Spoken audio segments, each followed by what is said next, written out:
Dear student, आज का जो हमारा टॉपिक है वो इट है। इंग्लिश ग्रामर में इसका बहुत यूज़ किया जाता है और आपके कॉम्पिटिटिव एग्जाम में भी इसका बहुत महत्व होता है और साथ ही साथ स्पोकन इंग्लिश में इसका बहुत महत्व होता है। ठीक है।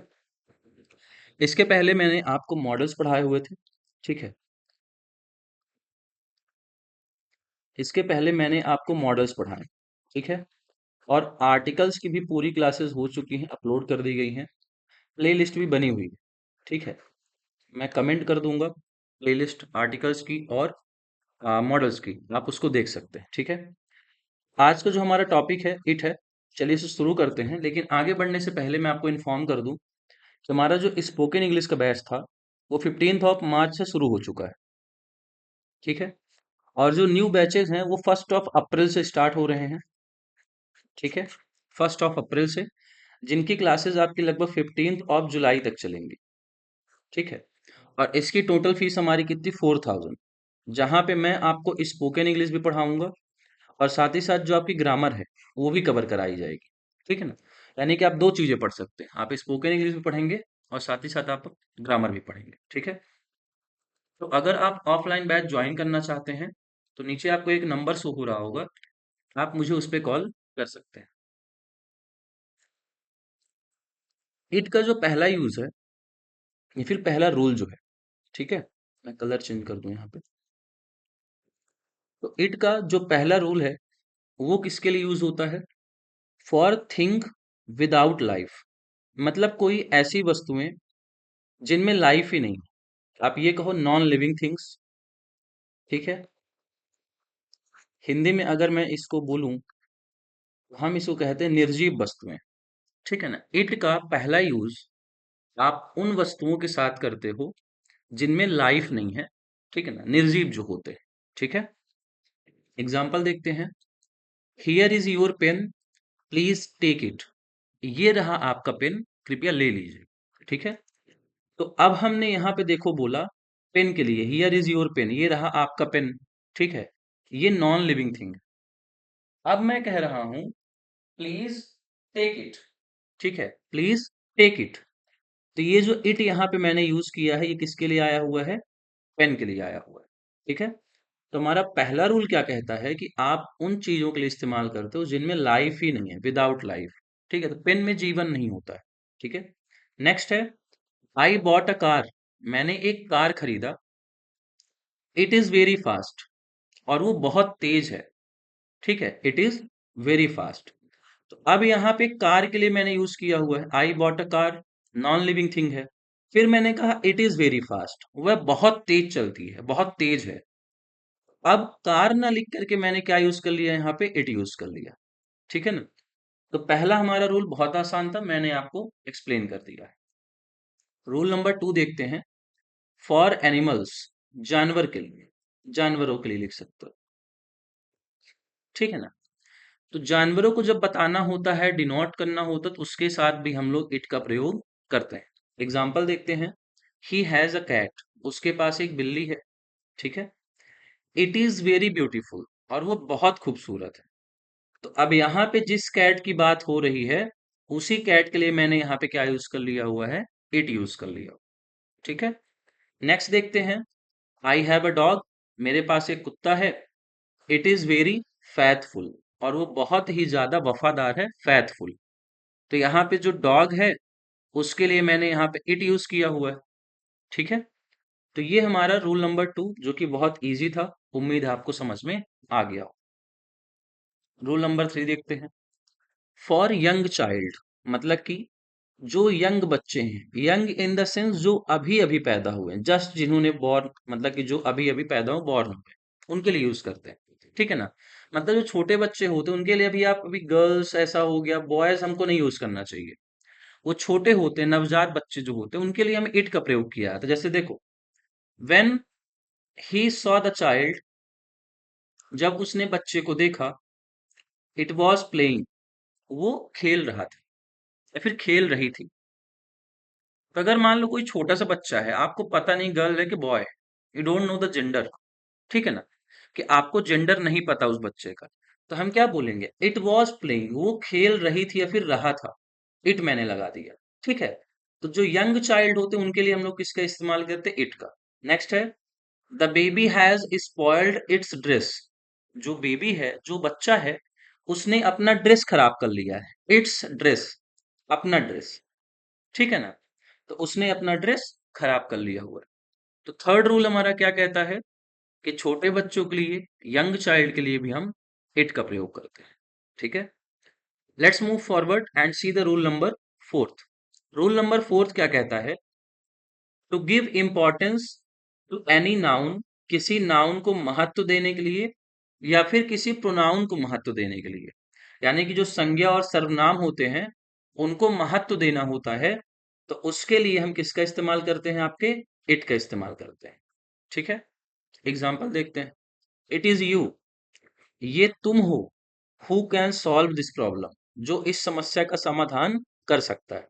अपन कई बार बोलते हैं ना कि सिर्फ तुम ही इस समस्या का समाधान कर सकते हो। तो देखो, इट इज यू, ये तुम हो, मतलब मैं तुम्हारे ऊपर ज्यादा महत्व दे रहा हूं।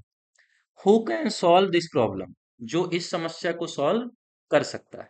ठीक है, सेकंड है इट वॉज आई, ये मैं था। हु कॉल्ड यू, जिसने तुम्हें कॉल किया।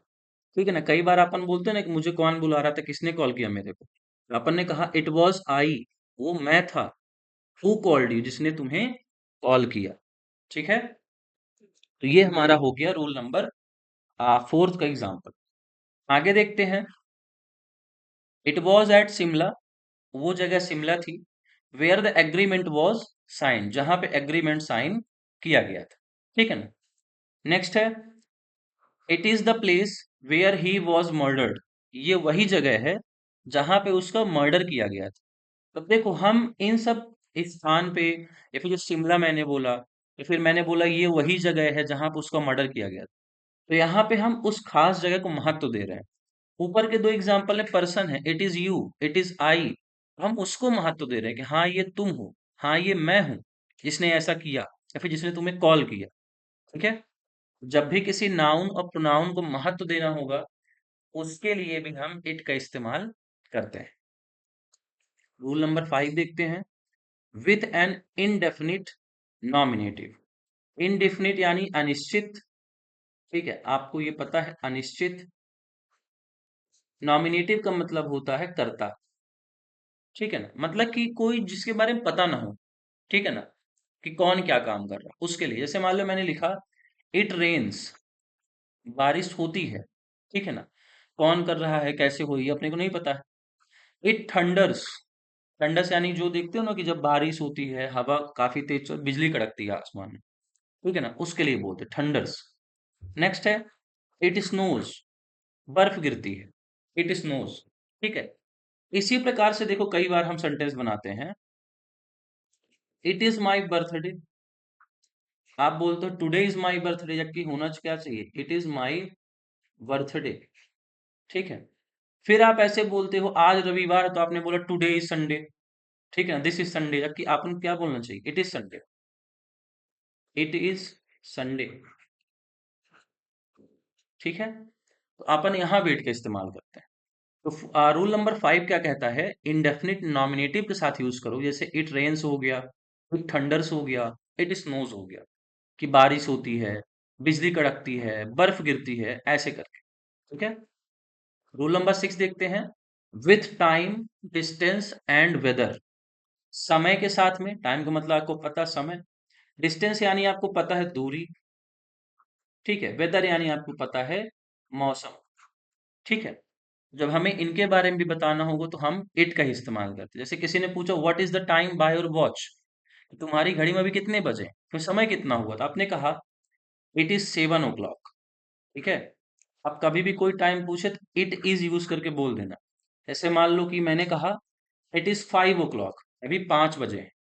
ठीक है, फिर देखो ये तो टाइम के रिलेटेड हो गया। फिर मैंने कहा it is winter, it is winter, ठंडी है। ठीक है, वेदर के रिलेटेड हो गया। फिर मैंने कहा इट इज फाइन। ठीक है, इट इज फाइन, तो मैंने यहाँ पे क्या लिख दिया कि दूरी है, मतलब कि सब कुछ ठीक है। जैसे मान लो आपने पूछा हाउ इज द वेदर, कि मौसम कैसा है, मैंने कहा it is fine, it is good. ठीक है, फिर है it is summer, it is summer. मैं यहाँ पे डिस्टेंस का लिख देता हूं, इट इज 5 किलोमीटर। 5 किलोमीटर है अभी, ठीक है ना, 5 किलोमीटर है। It is 5 kilometre. ऐसे किसी ने पूछा कितना दूर है अभी, तो आपने कहा इट इज 5 किलोमीटर, ठीक है ना, ऐसा करके। किसी ने पूछा हाउ फार वी आर, तो आपने कहा it is 5 kilometre, it is 10 kilometre. कितना दूर, तो आपने कहा 10 किलोमीटर, 5 किलोमीटर। आपको ध्यान रखना है, समय के साथ में, डिस्टेंस के साथ में और वेदर के साथ में हम किसका इस्तेमाल करते हैं, आपके इट का, ठीक है। Now see rule number 7, in an exclamatory sentence.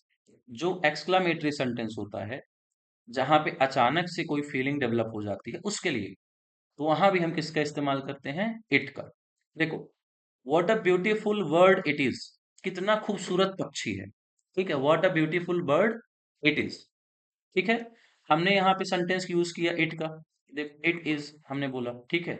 Last में एक्सक्लेमेशन मार्क भी लगा, जिसको मैं हमेशा बोलता हूँ उल्टा आई, ठीक है ना। तो बच्चे हंसने लगते हैं, सर उल्टा आई क्यों बोल रहे हैं, ठीक है। नेक्स्ट देखो, what a large building it is, कितनी बड़ी बिल्डिंग है ये। जैसे मान लो आप कहीं पे गए, फॉरेन वॉरेन में मान लो घूमने गए हो, आपने देखा 50 मंजिला की बिल्डिंग बनी हुई है, ठीक है। आपने देखा तो बोला अरे बाप रे कितनी बड़ी बिल्डिंग है, what a large building it is.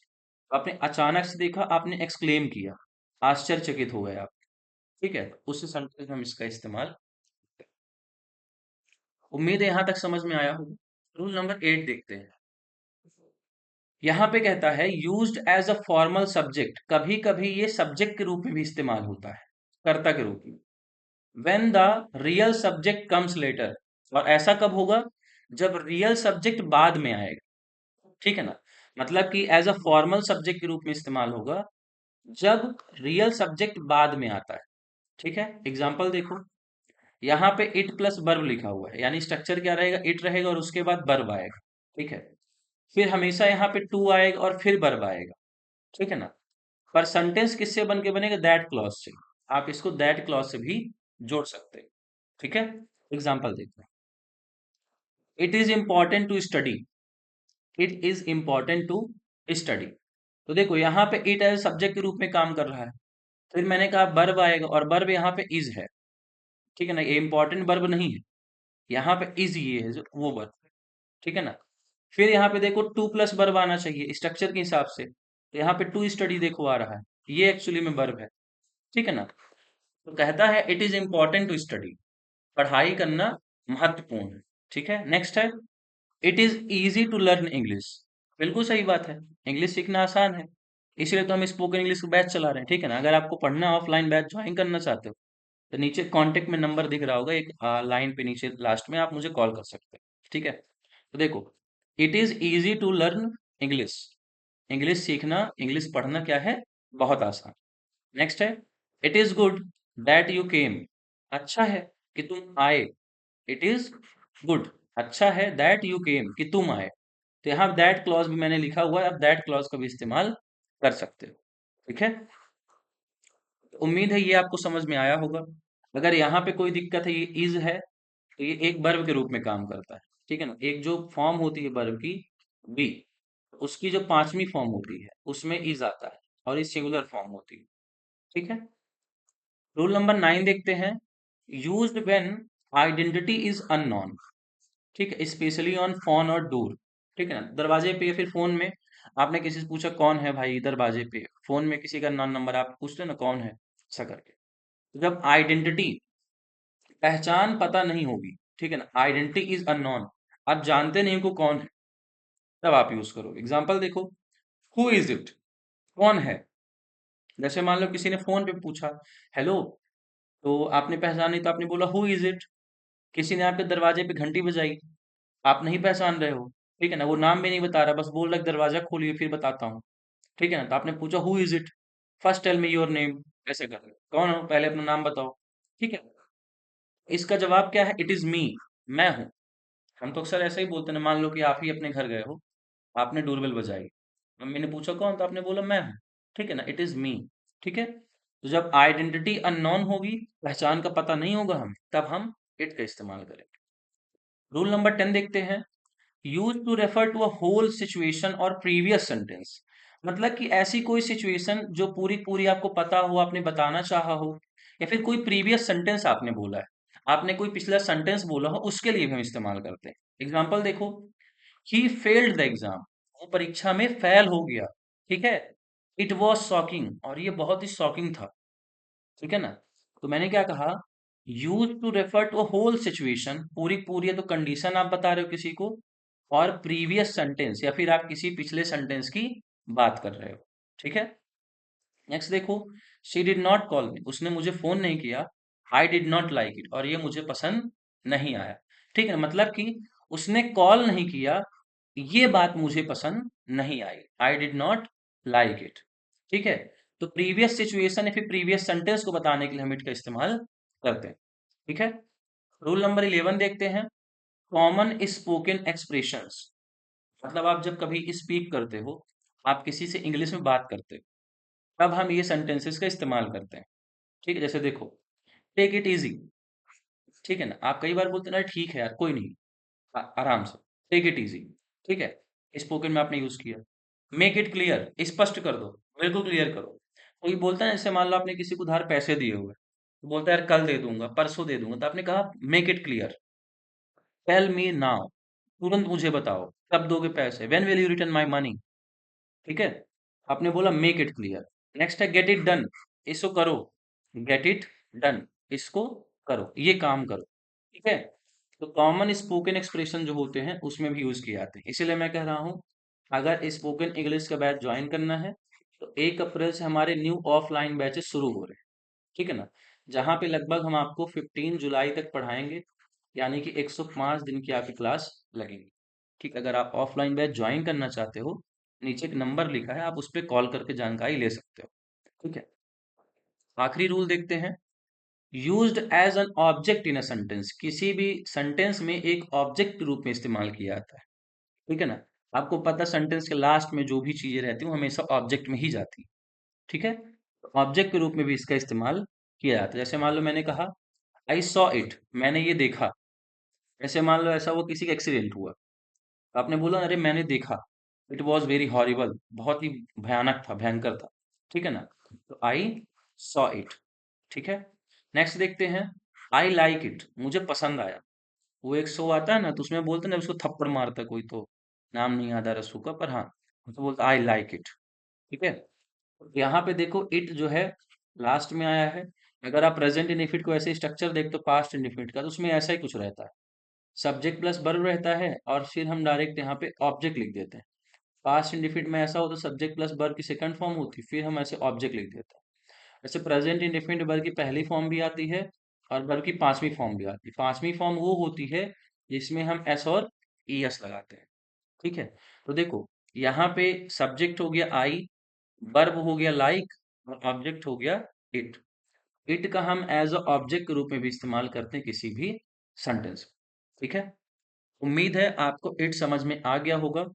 मैंने सारे के सारे रूल्स आपको एक्सप्लेन कर दिए हैं। इसके अलावा अब कोई भी रूल्स नहीं है, और अगर आपने ये क्लास देख ली है, इट के ऊपर आपको और कोई क्लास देखने की जरूरत नहीं है। ठीक है। तो मिलेंगे नेक्स्ट क्लास में, जहां पे हम कोई एक नया टॉपिक शुरू करेंगे, ग्रेट डिटेल में उसको पढ़ेंगे। ठीक है। सी यू देयर।